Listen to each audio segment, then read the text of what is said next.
राधे राधे। ज्येष्ठ मास के कृष्ण पक्ष में आने वाली एकादशी अपरा एकादशी की आप सभी को हार्दिक शुभकामनाएं। क्या आप जानते हैं कि जब जीवन में पापों का बोझ इतना बढ़ जाता है कि हर मार्ग बंद सा दिखाई देने लगता है, तब सनातन धर्म में एक ऐसे दिव्य उपाय बताया गया है जो मनुष्य को अहंकार से निकलकर सीधा भगवान के प्रकाश तक पहुंचा देता है। हर वर्ष ज्येष्ठ मास के कृष्ण पक्ष में आने वाली अपरा एकादशी यह केवल एक तिथि नहीं बल्कि ईश्वर की करुणा का वह द्वार है जो सच्चे भक्ति के लिए हर पापों को समाप्त करने की शक्ति रखता है। शास्त्रों में वर्णन आता है कि जो भी श्रद्धा और भक्ति से इस व्रत को करता है उसके हजारों जन्मों के संचित पाप नष्ट हो जाते हैं और उसे अक्षय भक्ति का वरदान प्राप्त होता है। यही भक्ति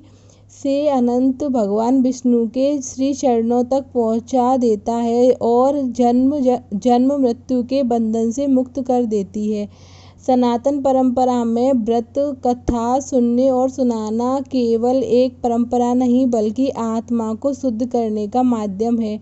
जब कोई भक्त व्रत रखकर श्रद्धा से कथा का श्रवण करता है तो उनका मन पवित्र होता है और विचार निर्मल होते हैं और ईश्वर के प्रति उसका विश्वास और भी दृढ़ हो जाता है। कथा के बिना व्रत अधूरा माना जाता है क्योंकि कथा ही वह माध्यम है जिससे हमें उस व्रत की महिमा और उसके रहस्य और उसके फल की समझ आती है। इसलिए इस पावन अपरा एकादशी के अवसर पर पूर्ण श्रद्धा और भक्ति के साथ इस व्रत कथा का श्रवण करना अत्यंत आवश्यक है। यह केवल एक कहानी नहीं बल्कि यह एक दिव्य मार्ग है जो हमें धर्म भक्ति और मोक्ष की ओर ले जाता है।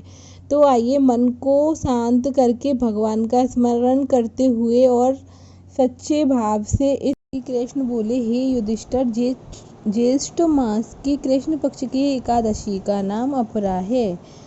यह अपरा संसार समुद्र में पार करने वाली है।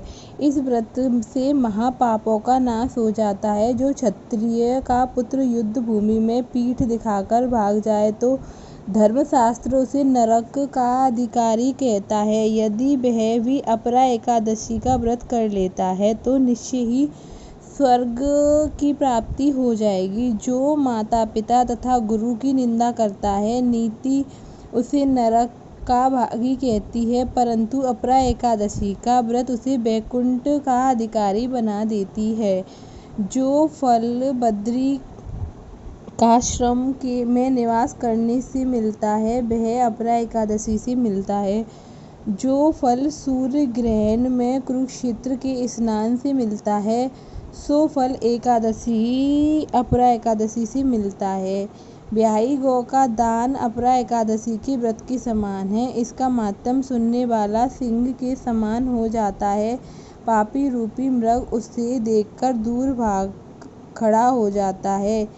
यह कथा ब्रह्मांड पुराण में वर्णित है।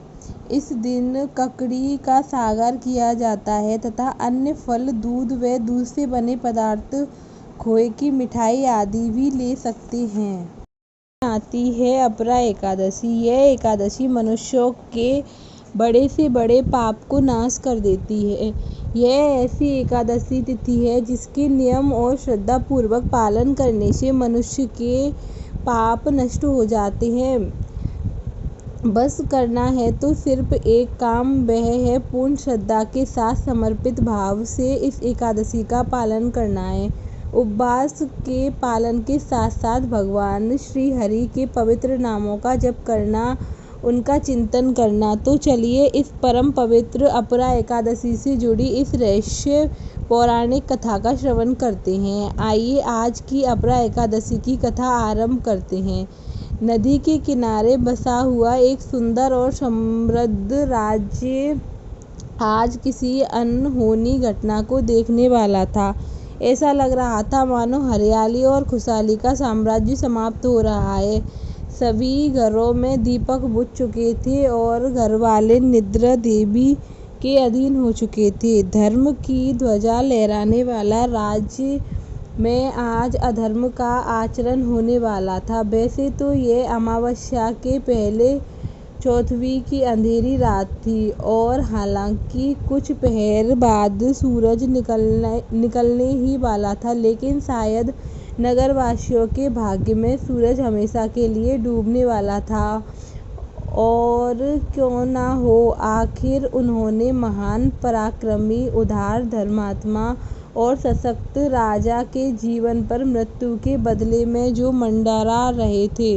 राजा महाध्वज के आदर्श राज्य में ना तो कभी धर्म की हानि हुई, ना ही किसी निर्दोष की हत्या हुई, ना कोई अपराधी बिना दंड के छूटा, ना ही निर्दोष को सजा हुई। लेकिन कहते हैं ना, जिसे बाहर वाले पराजित नहीं कर सकते, उसे घर वाले ही मार देते हैं। ऐसा ही तो हुआ पांडवों के साथ, जब उनके स्वयं के चचेरे भाई ने उन्हें अपना अधिकार देने से इनकार कर दिया था, और ऐसा ही कुछ होने वाला था राजा महाध्वज के साथ। और इस कथा में मुख्य खलनायक का किरदार निभा रहे थे उनके अपने बेटे भाई ब्रजध्वज, जो कि अपने बड़े भाई की कीर्ति पातक की चमक को सह न पाने के कारण राजा महिध्वज के शत्रु बन बैठे थे। और इसका परिणाम यही आया कि ब्रजध्वज ने एक अत्यंत क्रूर निर्णय लिया।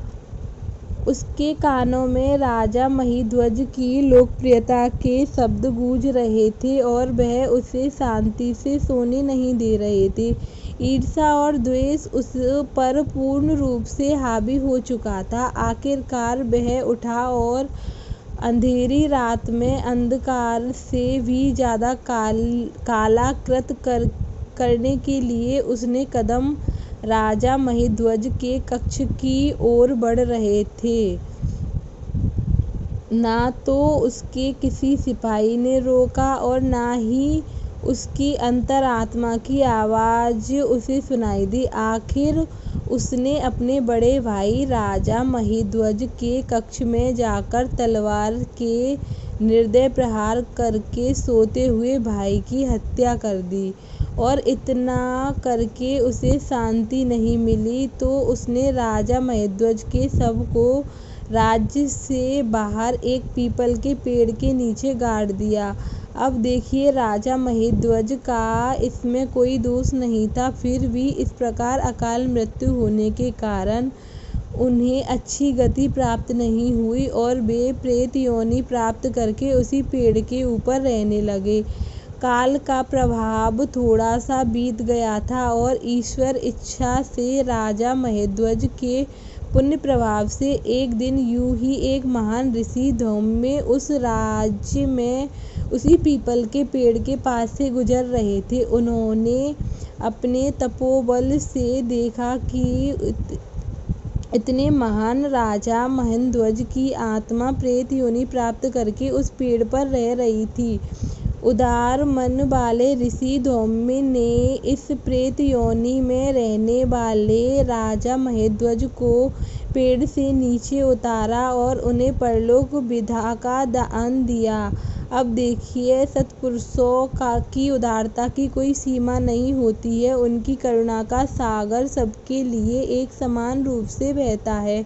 तो वह ऋषि धौम्य ने भी राजा को इस प्रेत योनि से मुक्ति प्रदान करने के लिए अपरा एकादशी का अनुष्ठान किया। इस व्रत के पालन से उन्हें पुण्य फल प्राप्त हुए। इसे उन्होंने राजा महिध्वज को प्रदान कर दिया और उसी पुण्य फल के परिणाम स्वरूप राजा महिध्वज को प्रेत योनि से मुक्ति प्राप्त हुई। उन्होंने कृतज्ञता व्यक्त करते हुए ऋषि को प्रणाम किया और आध्यात्मिक लोक की ओर गमन कर लिए।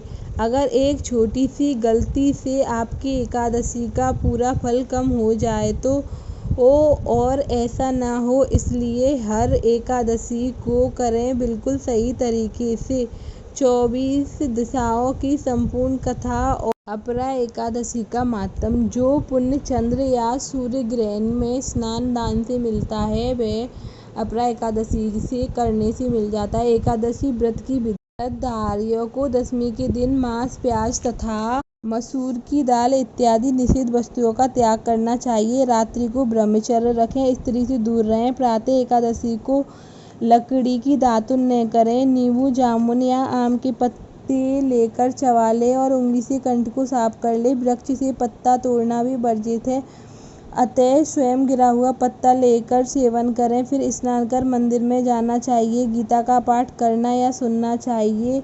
प्रभु के सामने ये प्रण करना चाहिए कि आज मैं चोर, पाखंडी और दुराचारी मनुष्यों से बात नहीं करूंगी, अपितु प्रभु के भजन का स्मरण करूंगी, उन्हें प्रसन्न करने का प्रयास करूंगी। रात्रि को जागरण कर कीर्तन करूंगी। दीपमाल से भुवन से प्रकाशित करूंगी। ओम नमो भगवते वासुदेवाय मंत्र का जाप करूंगी।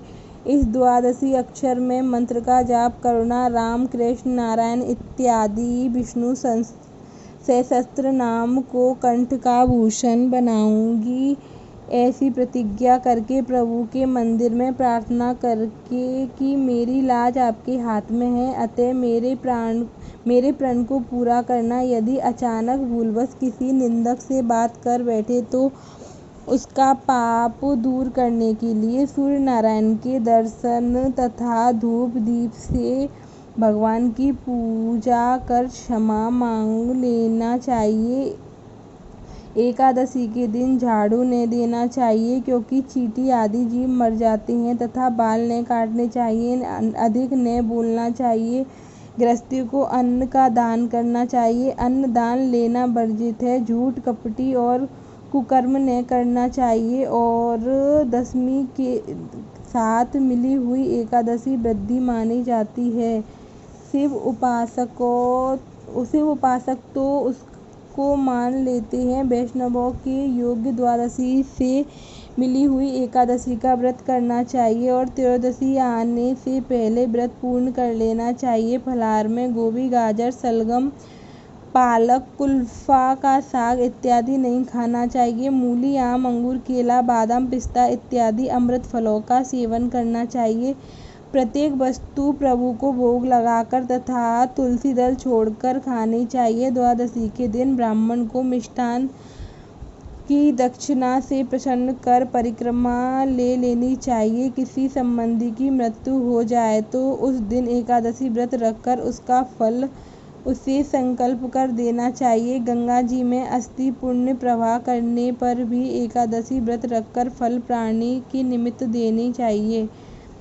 प्राणी मात्र को जगत पिता का अवतार समझकर किसी से छल कपट न कर मधुर भाषण करना। कोई अपमान करे तो उसे आशीर्वाद देना। क्रोध न करना, क्योंकि क्रोध चांडाल का रूप माना जाता है।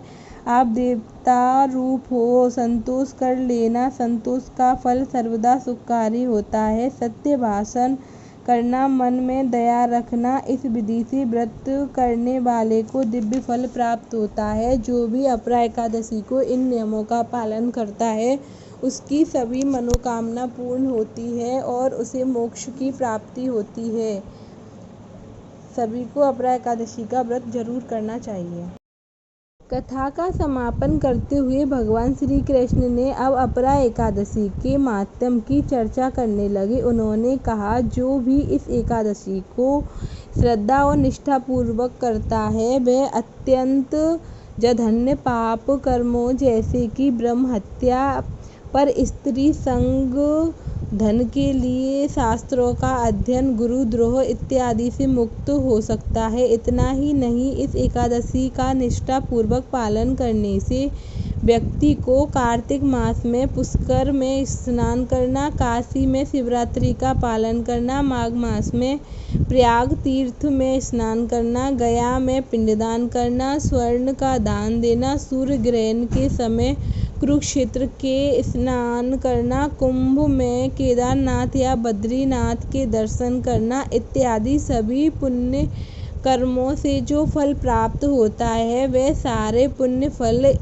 सिर्फ इस अपरा एकादशी का श्रद्धा और नियम पूर्वक पालन करने से मिल जाते हैं। यह व्रत बहुत ही तीक्ष्ण कुल्हाड़ी से पाप वृक्ष को तोड़ देती है, अथवा फिर यह कहो कि हिरण रूपी पाप को भगाने वाला यह सिंह व्रत है। इस व्रत का पालन करने से व्यक्ति को वैष्ट की प्राप्ति होती है। इतना ही नहीं, अपितु जो इस अपरा एकादशी की कथा का श्रवण या पाठन भी करता है वह भी सभी पापों से मुक्त हो जाता है। तो इसलिए आज इस कथा का श्रवण करके आपको तो आनंद प्राप्त होगा और अनंत पुण्य फल प्राप्त हो चुका है। अब आप इसे अपने मित्रों और परिजनों तक भी पहुंचाएं, जिससे उनका भी एकादशी कथा का श्रवण करके उद्धार हो सके। इस कथा के विषय में यह भी कहा जाता है कि इस कथा को एकादशी व्रत पालन के दिन पूर्ण रूप से अवश्य सुनना चाहिए। जो भी व्यक्ति एकादशी का व्रत पालन करता है उसे व्रत धारण करके उपवास के साथ एक आसन पर बैठकर इस कथा का श्रवण अथवा पाठन अवश्य करना चाहिए। अब बात करते हैं एकादशी के दिन हमारा मुख्य कर्तव्य क्या होना चाहिए। एकादशी के दिन जब प्रादुर्भाव हुआ तब भगवान नारायण ने इसे वरदान दिया कि जो भी व्यक्ति इस व्रत का श्रद्धा और नियम पूर्वक पालन करेगा उसके समस्त पाप कर्मों का नाश हो जाएगा और सर्वोच्च आध्यात्मिक फल मिलेगा, और यह यहाँ तक कि उसे भगवान के बैठू धाम का भी प्राप्त फल होगा। लेकिन यहाँ पर हमें एक बात समझनी चाहिए कि श्रद्धा और नियम पूर्वक एकादशी करने का अर्थ वास्तव में क्या है। तो देखिए, एकादशी का पालन 3 प्रकार से होता है, मन, वचन और कर्म।